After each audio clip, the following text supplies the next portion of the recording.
Shalom, everyone. My name is Cody Baynard, and today I'm holding a plush animal because I need some comfort. Because this new album from Full of Hell and Primitive Man is fucking terrifying. Full of Hell and Primitive Man have been two of the most extreme, brutal, and intense artists within the realms of metal, although their execution of their extremity has been quite different over the course of the 2010s. Primitive Man in particular has been exploring really dark, grimy, brutal, oppressive doom and sludge metal, whereas Full of Hell are much more fast, much more to the point, much more straight to the jugular in terms of their execution. However, both artists have been exploring elements of, harsh noise to certain degrees. And so it does make sense that both artists would have significant chemistry when making music together. Admittingly, I was personally not as familiar with Primitive Man going into this record, but in preparation for this review, I did listen to some of their music. And by some of their music, I mainly mean their past couple of records from this past decade. And I have also sampled some songs from other albums like 2017's Caustic, which I've yet to hear in its entirety, but I think I've heard enough to get a general idea of its sound. However, judging by the interesting idea of these two artists collaborating combined with how pretty awesome the singles have been, I was really stoked to hear what this whole album would sound like. Now that it has released, it has caused a somewhat polarizing response. Others are finding it to be an incredibly overwhelming and powerful experience, while others are finding it either too noisy, too extreme, too intense for its own good, or are disappointed with the fact that this feels a little bit more like a Primitive Man album than it does a Full of Hell album. To a degree, I can see where these critiques are coming from. Primitive Man's general compositional style is very much present on the vast majority of this album. We have lots of these very slow, oppressive, and menacing and somewhat depressing doom and sludge metal passages, whereas Full of Hell are the most evidently present in, a few spots, mainly vocally. I myself was also a little bit let down by that in that particular department. But the more I listen to this thing, the more I find myself appreciating and enjoying it and admiring it for what it is. Because the way that either artist explore timbre and sound, even if one makes some more contributions than the other, at least evidently, is genuinely kind of awesome and scary. The opening track, Trepanation for Future Joys, for instance, is a very effective tone setter, it is a 10-minute-ish noise and doom metal number. The song takes a little bit of time to build up towards its main chord progression, but once it hits, holy crap, you are just treated to this oppressive, towering, overwhelming wall of guitar noise that sounds really warped in a weirdly similar way to how Full of Hell can sound sometimes, which means that, at least in terms of the way that they explore timbre and tone, Full of Hell's influence still feels to me relatively present. The song goes through quite a few very interesting twists and turns following that. We have, around the middle point, some very strange, robotic sounding, warped screams, which I believe is from Dylan from Full of Hell, although I'm not sure. Whoever it is, it sounds really creepy and adds just even more scary noise to an already just towering wall of scary noise.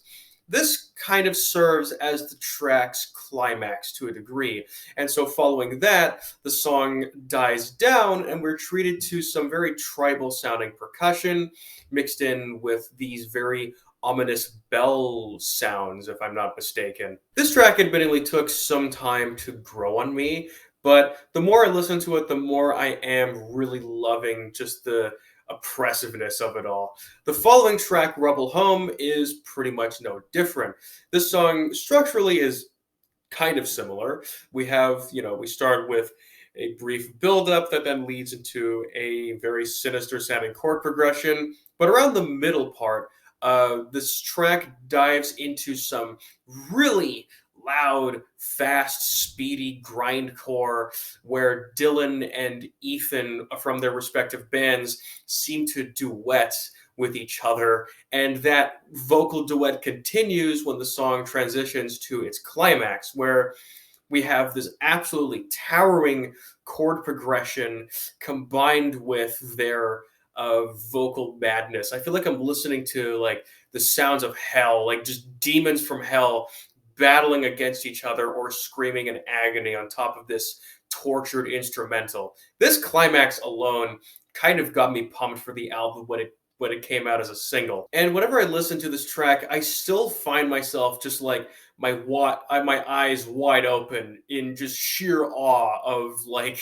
what I'm listening to. It's like, what the fuck? This is a lot to this is a lot to handle, but it's also incredibly powerful and emotionally harrowing, which really think really shows the way that either artist, and including when combined, are able to make music that is not only just noisy and harrowing and loud, but is also like really emotionally affecting, because listening to this whole album in full can be quite a downer. There's this genuine sense of anxiety and agony that persists throughout its entire runtime. After these first two relatively more doomy and slow paced and meditative songs, the track right after, titled Bludgeon, which Rebel Home very seamlessly transitions into, is a 25-second noise core number filled with, like, as the name suggests, absolutely bludgeoning, harrowing, just ear scraping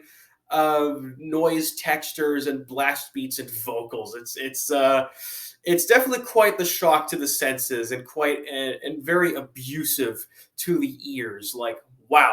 And I feel like the contrast of this track's very immediate nature when compared to the less immediate and more meditative nature of the first two makes it all the more surprising and shocking and also scary. And to contrast this, the track after, titled Dwindling Will, I mixed up those two words, is a straight up 6.5 minute ambient industrial drone piece. Around a fifth of this album, like a sixth to a fifth, is comprised of no real metal.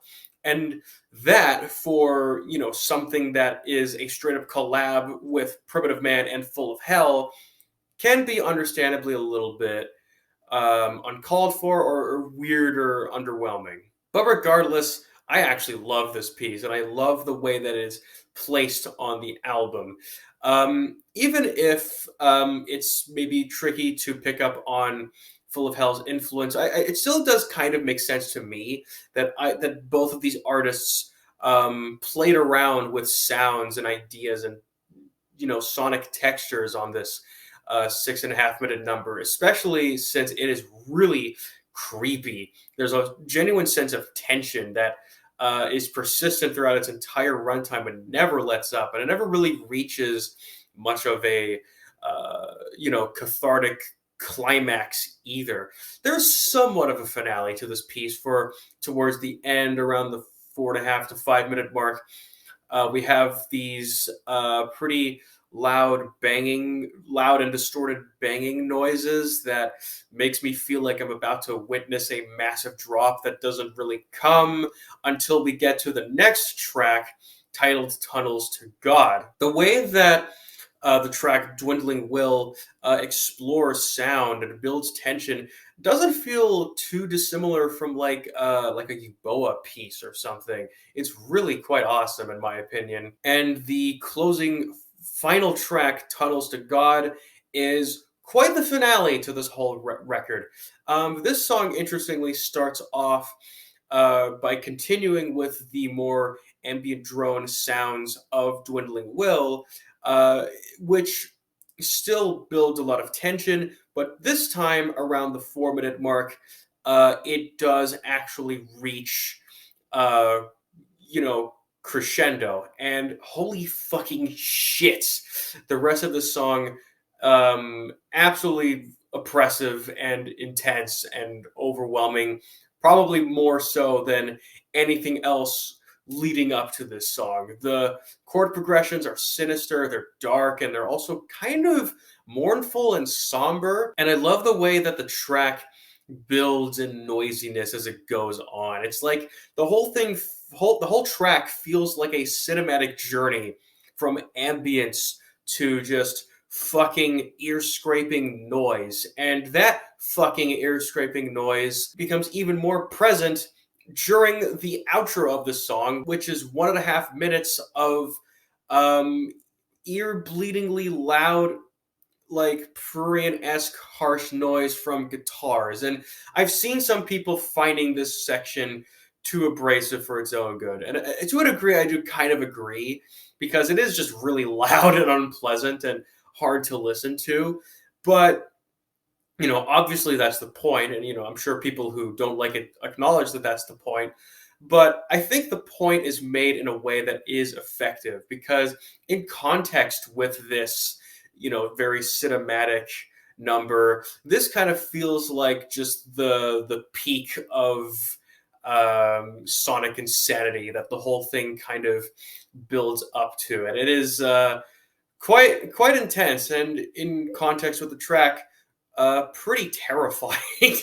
I know I'm saying this word to describe this record quite a lot, but goddamn, it is. I can't think of any other better word to use to describe it. It is just terrifying. I'll say it again. It's fucking terrifying. So much so that I need to hold a plushie during this whole review. So yeah, despite the fact that I can to a degree understand how some are maybe a little bit mixed about this record or a bit underwhelmed, I love it. I think it's pretty awesome, really powerful, and quite emotionally affecting, and definitely one of the most harrowing things I have heard in recent memory. And if you think that you will be able to appreciate and handle that, I would definitely recommend checking this out. Although, if this is not your thing, if it's too loud and too abrasive for you, if this type of music is too loud and abrasive for you,